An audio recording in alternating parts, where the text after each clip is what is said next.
Sekarang tumit antum buka. Bukan itunya dirapatkan, tumitnya dibuka. Bukan, dibuka. Afwan. Ya ini dibuka. Nah, seperti itu. Jadi kalau lagi ngatur shaf, kakinya jangan seperti kipas begini ya. Tetapi ini tumitnya dibuka dan ukuran standar pundak ini ukuran standar ya. Maka telapak kaki antum buka seukuran itu saja. Tidak usah masuk ke saf orang di sebelah. Ya. Ini serius memang karena kadang-kadang ada orang badannya kecil kakinya besar gitu kan. Atau dia ikuti sejadahnya. Nah, ini manfaatnya kalau kaki rapat begini, otomatis betis juga ketemu, pundak pun ketemu. Ini yang masuk dalam hadis Nabi SAW. Siapa yang sholat seperti ini tidak akan dimasuki oleh syaitan di antara safnya. Sebagaimana Nabi SAW mengatakan, rapatkan dan luruskan saf kalian, jangan buat ada celah buat syaitan. Karena kalau dia ada, dia akan mengganggu sholat. Oke? Sekarang antum balik ke sana, balik ke teman-teman supaya dilihat tata cara sholatnya. Coba takbir Allahu Akbar seperti yang kita sudah pelajari. Ya, ininya dihadapkan ke depan, ini rapat ya. Ini jarak kurang lebih 1 jengkal dari sini. Tidak usah dikakukan tangannya. Coba, ya ininya juga sejajar sama ini atau sejajar sama kuping. Ini nggak usah ikut pundaknya, tangannya aja. Ya, antum nggak usah takut, saya tidak hukum.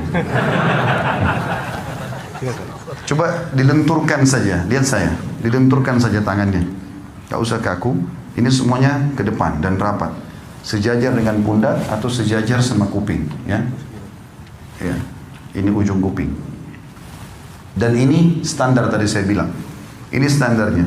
Takbir, kalau mau ruku juga Allahu Akbar, ya. Kalau mau sujud juga sama nanti. Sudah? Sekarang letakkan di dada saat takbir, ya, di ulu hati saja. Ya. Ini cara yang pertama adalah punggung kanan ketemu sama punggung kiri. Kemudian cara yang kedua, pergelangan kanan memegang pergelangan kiri, digenggam. Genggam begini. Ya, seperti ini betul. Ini digenggam. Ini cara yang kedua. Ini biasa saja, antum biasa saja. Ini pundak jangan ikut ya. Jadi tangan kita saja. Pundak tetap biasa. Allahu Akbar seperti ini. Atau Allahu Akbar ini lebih jauh sedikit.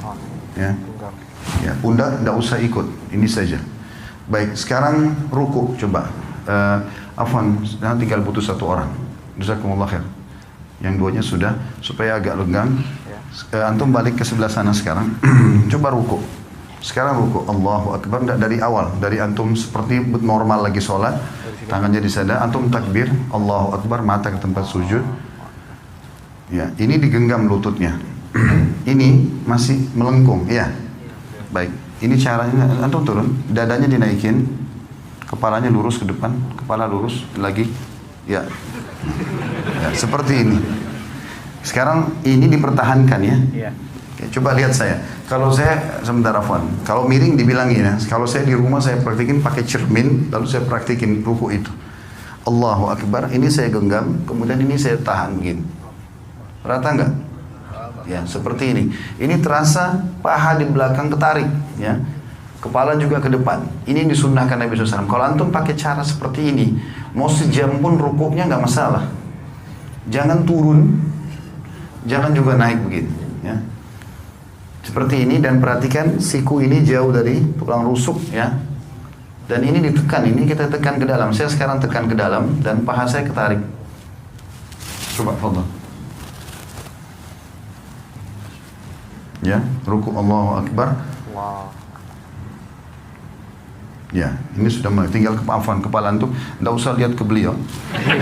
Dagunya turun lagi, ya, gitu. Oke, ini masih naik lagi, jangan naik. Nah, gitu. Nggak usah lihat orang, lihat tempat sujud. Oke, baik. Kurang lebih seperti itu ya.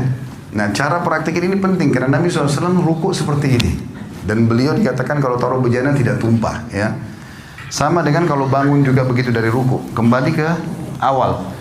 Begitu bangun dari ruku, Allahu Akbar, kita bangun, Sami Allahu liman hamidah. Mata jangan kemana-mana, tetap bersujud. Ini tadi bisa 2 cara, bisa seperti ini, atau diletakkan di sini ya.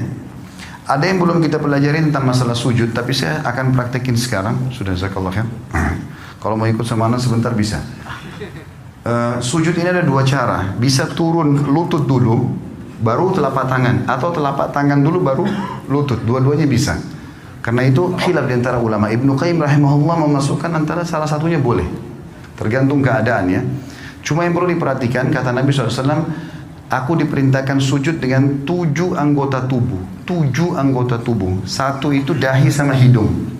Maaf, biar hidung antum merasa pesek, tetap harus kena tempat sujud. Tidak boleh kepalanya begitu, ya, sehingga hidungnya nggak kena. Ini satu paket. Kalau nggak sah ini.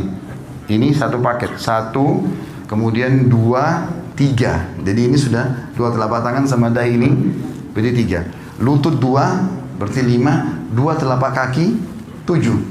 7 anggota tubuh ini. Nah, caranya adalah Nabi SAW, kata Ibnu Mas'ud, kami dilarang oleh Nabi SAW untuk sujud seperti anjing sedang duduk. Perhatikan kalau anjing duduk, sikunya kesentuh tanah kan? Antum tidak boleh sentuh tanah. Tulang ini, siku nggak boleh kena ke tulang rusuk. Ya. Dan usahakan ada jarak antara perut kita, paha sama siku ini. Kira-kira jarak di mana antum bisa merasa nyaman bernafas. Karena pada saat sujud, kita butuh sirkulasi udara supaya bisa lama. Saya coba praktikin, anggap saja ini cuma contoh kalau kiblat ke sana. Sami Allahu liman hamidah, maka pada saat turun bisa 2 cara. Cara yang pertama adalah kita turun biasa saja, meletakkan lutut di sini, kemudian mengambil jarak kurang lebih 1 siku ini ya. Di sini 1 siku ini jaraknya, baru meletakkan tangan di sini. Tangan itu seperti ini ya kondisinya, seperti tadi orang takbir. Allahu Akbar, lalu letakkan kepala. Yang perlu diperhatikan adalah telapak kaki juga harus rapat. Saya menghadap kiblat sekarang. Afwan. Pada saat turun ini, kemudian letakkan jarak seperti ini, baru Allahu Akbar. Jangan begini ya, terlalu dekat sehingga tidak bisa bernafas. Atau ada juga orang terlalu jauh. Tapi anjuran ulama adalah 1 siku dari lutut kita, kurang lebih jaraknya begini. Ini kita letakkan telapak tangan di sini. Dan rapat semuanya seperti ini ya. Atau cara yang kedua itu adalah telapak tangan dulu yang turun. Telapak tangan dulu yang turun, maka tata caranya tidak boleh seperti unta duduk. Tidak boleh seperti unta duduk. Saya akan kasih contoh, walaupun saya bukan unta. Maka cara untuk, kalau tadi kan lutut dulu sederhana cuma turun begini ya. Sekarang kalau mau telapak tangan dulu, maka caranya adalah turunkan badan dulu seperti mau turun lutut tadi. Misalnya sudah dekat, baru kemudian letakkan telapak tangan ke depan. Seperti ini. Ya. Yang dilarang itu seperti unta itu kalau orang turun begini. Nah, begitu juga nih pada saat berdiri. Orang berdiri dari sujud nggak boleh begini, ya. Tetapi dia duduk dulu, ya. Saya ulangi. Jadi kalau orang turun sujud yang kedua, kita turun seperti agak mendekati tempat sujud, kemudian baru letakkan telapak tangan ke depan, barulah kita sujud, ya. Duduk di antara 2 sujud, menegakkan seluruh ruas tulang belakang sampai terasa dada terbusung ke depan. Jari-jari tetap rapat, ujung jari-jari berada di ujung paha. Kemudian kita sujud lagi. Allahu Akbar. Setelah itu pada saat mau berdiri, duduk dulu. Sunnah Nabi SAW duduk dulu. Duduk seperti ini. Dan ada 2 cara.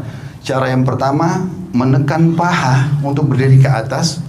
Atau menggenggam telapak tangan, ditekan lantai untuk menopang tubuh ke atas. Jadi topang ini saja ke atas. Ya, seperti ini.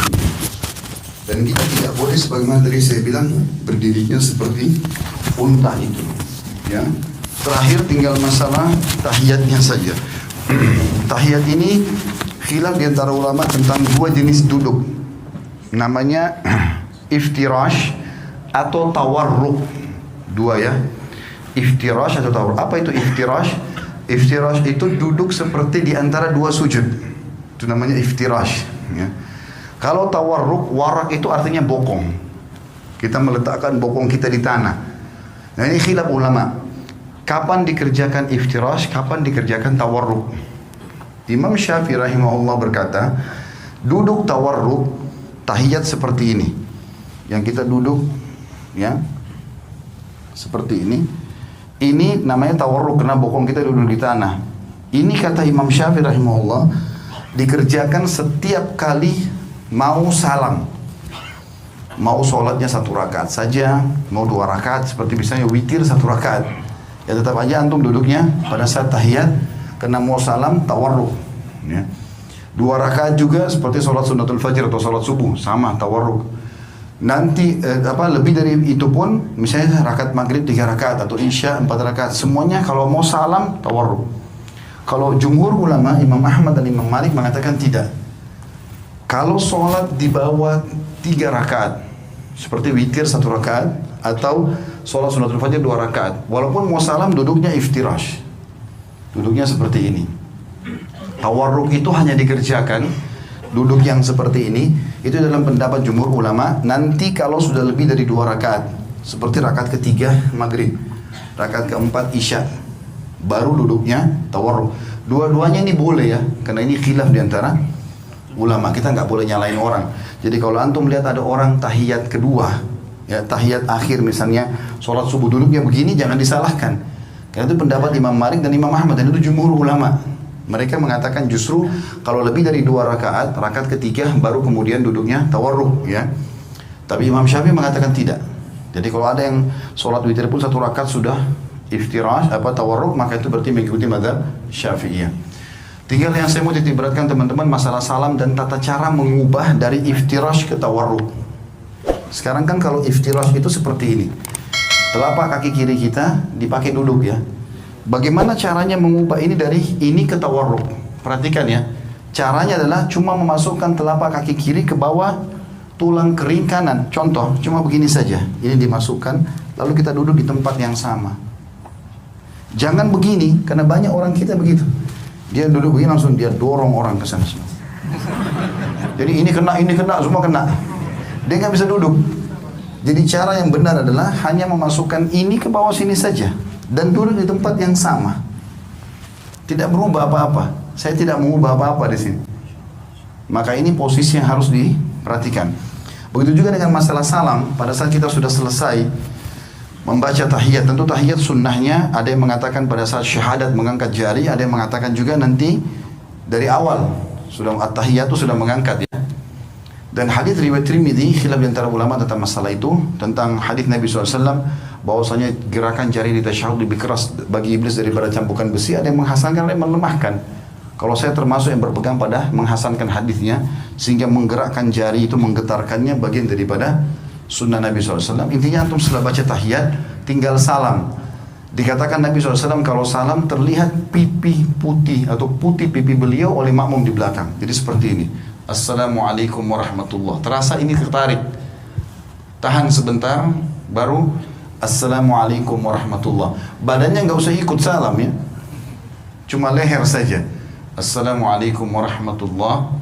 Assalamualaikum warahmatullah. Sampai situ. Mengusap wajah nggak ada dalam syariat. Jadi cukup situ berarti sudah selesai sholatnya. Allahu a'lam. Ini tata cara.